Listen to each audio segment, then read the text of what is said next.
Bonjour à tous et bienvenue pour cette nouvelle vidéo, nouveau format sur la chaîne que j'avais envie de tester. Du coup, vous me direz si c'est à refaire ou pas. Voilà, aujourd'hui on se retrouve pour une vidéo de mes tout derniers achats comics, donc les derniers comics dont j'ai fait l'acquisition.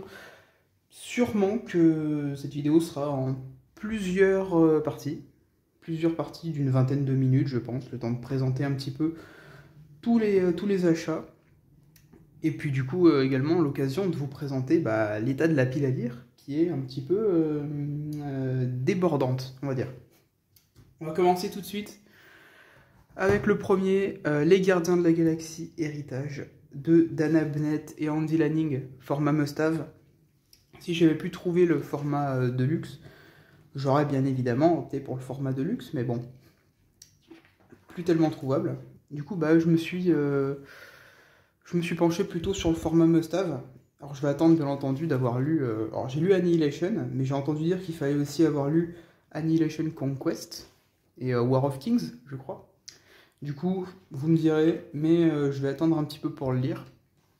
En tout cas, ça fait partie de mes derniers achats. Et c'est dans ma pile à lire. Voilà. Donc j'en ai entendu énormément de bien. Apparemment, c'est bien au-dessus de ce qu'a pu proposer Bendis sur les Gardiens. Moi, c'est vrai que j'ai plutôt bien accroché aux Gardiens de Bendis. C'était divertissant sans plus. Donc, ouais, hâte de voir ce que ça va donner, vu tout le bien que j'ai pu en entendre. Hop. Deuxième achat. Alors, celui-là, il est en cours de lecture, en cours de finissage même. Finissage, ça ne se dit pas, mais on s'en fout. Je suis en train de le finir, il me reste une issue à lire. C'est les Defenders de Bendis et David Marquez. Donc avec Iron Fist, Luke Cage, Jessica Jones, Daredevil. Parce que j'aime beaucoup Bendis, tout simplement. Donc je me suis dit, les Defenders, évidemment, ça va partir sur un achat. Pour vous dire un petit peu là où j'en suis rendu. Je suis pas ultra convaincu, ça se laisse lire, c'est sympa, sans plus. C'est surtout les dessins de David Marquez qui, pour le coup, sont un argument d'achat en ce qui me concerne sur ce titre. Parce que David Marquez, c'est clairement, je pense, un de mes dessinateurs préférés.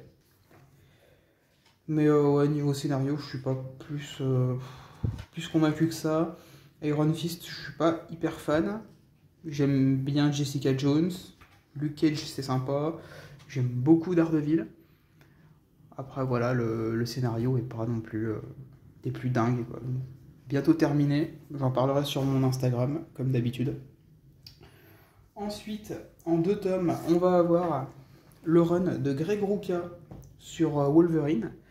Avec le premier tome, donc Wolverine, les frères, Greg Rucka, Darick Robertson au dessin et Leandro Fernandez.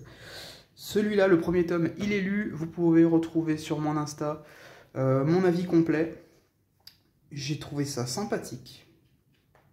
Très original pour un run sur Wolverine qui est traité de manière un petit peu différente. Côté dessin, c'est particulier. Darick Robertson, je suis pas ultra fan. Mais honnêtement, ça fait le taf. On est plus sur du polar, vraiment qu'autre chose. Il y a 2 enquêtes majeures dans ce comics. Une première sur une voisine de motel, entre guillemets, de Wolverine, qui va se faire assassiner par une secte. Et une deuxième enquête qui va plutôt concerner un trafic d'êtres humains qui va mal tourner et Logan qui va vouloir mettre fin à ce trafic. Voilà, donc c'était plutôt sympa. En ce qui concerne le 2e tome, j'ai pas encore lu, c'est dans ma pile à lire direct, donc ça va pas tarder. Voilà, c'est le retour de l'indigène, donc je sais pas tellement quoi en attendre, très honnêtement. Peut-être le retour d'un Wolverine beaucoup plus sauvage, qui sait. Niveau dessin, ça a l'air déjà un peu plus sombre, un peu particulier, mais j'ai très hâte de le lire parce que voilà. Le premier tome m'a assez convaincu. Donc évidemment, je suis assez curieux de lire le 2e. Là, on passe sur du très lourd. Le Deluxe, Les Guerres Secrètes, donc Secret Wars, celui-là c'est celui de 1984. 84, c'est ça. Il était disponible en must-have, je sais. Mais j'ai préféré opter pour la version Deluxe, parce que à choisir, eh ben, je préfère le Deluxe. C'est typiquement là du genre du dessin old school qui, moi, me plaît carrément.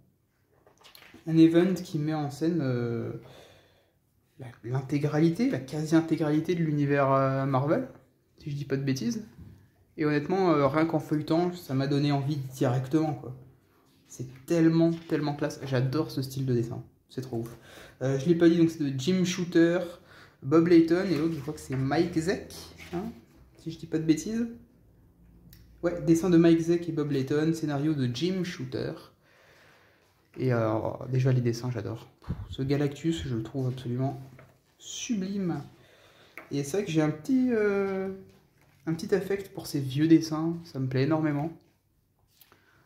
Je sais pas si je le lirai tout de suite, honnêtement, parce que ça va prendre peut-être un peu de temps à lire. J'ai la lecture des intégrales aussi, qui est en parallèle. Donc, trop de old school d'un coup, je suis pas sûr de vraiment digérer ça. Mais bon, ça sera lu relativement vite. Couverture magnifique d'Alex Ross. Vraiment très très hâte de le lire. On va passer au gros du gros, avec les omnibus. Évidemment, je ne pouvais pas passer à côté du Daredevil de Mark Waid, avec Chris Samnee au dessin, Paulo Rivera, Marcos Martin. C'est lu, c'est disponible sur mon Instagram, vous pouvez aller voir la review. J'ai littéralement adoré ce run. Je sais pas si je vous en ferai une vidéo dédiée, n'hésitez pas à me dire si vous voulez une vidéo dédiée sur ce run, qui est donc au global beaucoup plus, pas léger, c'est pas le terme, mais lumineux, on va dire, que ce qu'on a pu lire par Bendis, par Brubaker, par Frank Miller. Et je me demande si ce run ne viendrait pas prendre peut-être la 3e place ou la 2e en ce qui concerne mes runs préférés de Daredevil. Mon préféré étant celui de Joe Quesada. Kevin Smith et Joe Quesada, Sous l'aile du diable, Tranche de vide, tout ça. Le 2e, probablement Frank Miller, mais ça va se jouer avec celui-ci. J'avoue que j'ai vraiment aimé, même si pour le coup je suis pas hyper fan de Marcos Martin, de Paulo Rivera, de Chris Samnee, mais on peut pas douter une seule seconde que ça crée une certaine homogénéité en fait dans les dessins. Donc ouais, carrément, graphiquement ça l'a fait, mais sans aucun problème, ça se lit terriblement bien. J'ai trouvé ça vraiment incroyable. Je pense que je vous en ferai une vidéo. Vous me dites quand même dans les commentaires, mais je pense que une vidéo dédiée s'impose sur ce Daredevil de Mark Waid, que j'ai vraiment aimé. Le 2e omnibus que j'ai lu, c'est les Ultimates, également disponible sur mon compte Instagram. Vous savez maintenant où le trouver.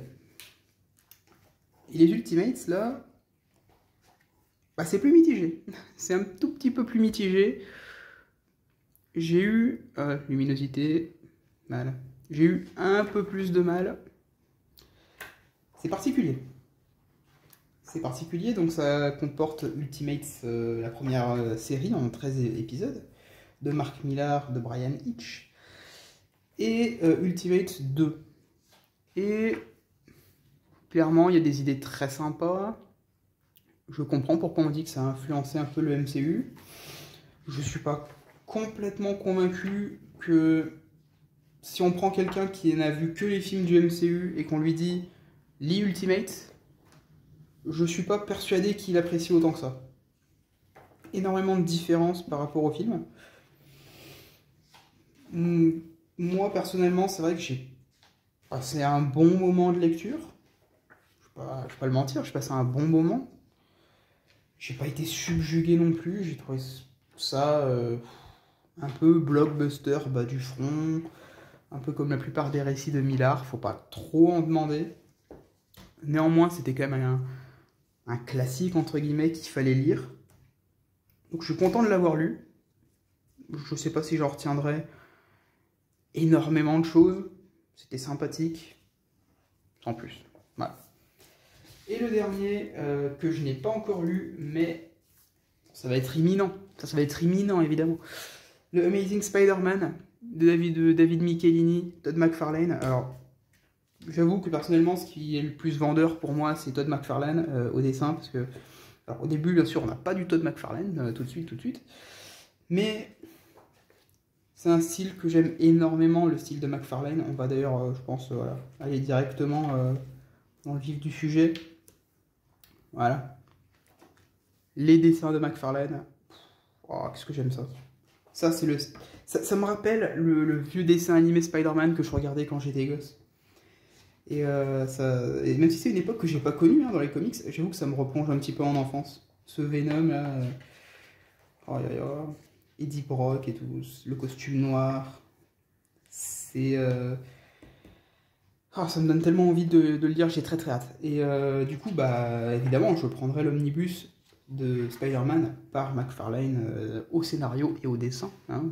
Faudra compter là-dessus. Ça sera très vite lu, très vite chroniqué, et je vous en ferai une vidéo dédiée. D'ailleurs, je préfère le dire tout de suite dans cette vidéo, je pense que le rythme de publication des vidéos va un tout petit peu baisser, parce que un peu moins de temps pour filmer. Donc ouais, je pense que ça va peut-être baisser très légèrement.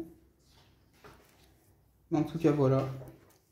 En ce qui compte, alors, la cape. Voilà, la cape. Là, est-ce qu'on n'est pas déjà sur du prémisse de ce qu'on va retrouver dans Spawn, avec ces capes qui virevoltent dans tous les sens, la toile pareil, hein, qui m'a fait un peu penser aux chaînes qu'on retrouve dans Spawn, qui sont omniprésentes.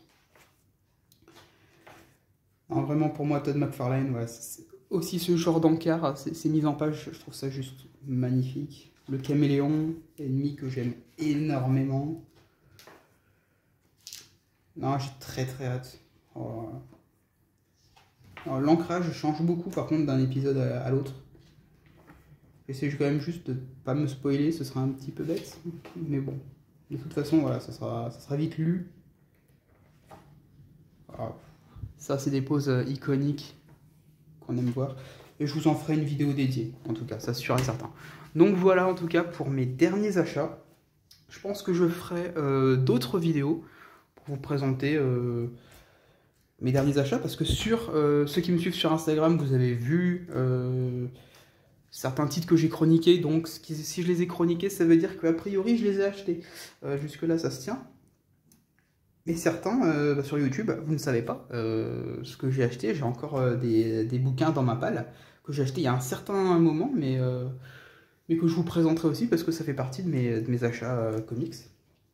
Donc je mixerai peut-être un petit peu d'achats et un petit peu de semi-review, donner mon avis en gros, un peu comme j'ai pu le faire aujourd'hui sur Ultimates, sur Daredevil, sur le Wolverine, Defenders. Je donnerai mon avis en gros. Et si vraiment vous voulez une vidéo dédiée, eh ben, dites-le moi dans les commentaires. Moi, je prendrai note de ce que vous voulez. Si vous me dites non, pour Ultimate, pas besoin de faire une vidéo dédiée, il n'y a pas de souci. Je ferai pas de vidéo dédiée. Si vous me dites oui, fais une vidéo dédiée à Ultimate, eh ben, je le ferai avec un énorme plaisir parce qu'il y a des choses à dire. Voilà. Donc moi, j'espère que cette vidéo, premier test d'achat, bilan achat, retour lecture vous aura plu. Je sais même pas honnêtement comment j'intitulerai cette vidéo, tellement c'est un petit peu un fourre-tout. En tout cas voilà, j'espère que ça vous aura plu. Et puis moi je vous dis à la prochaine. Allez, ciao.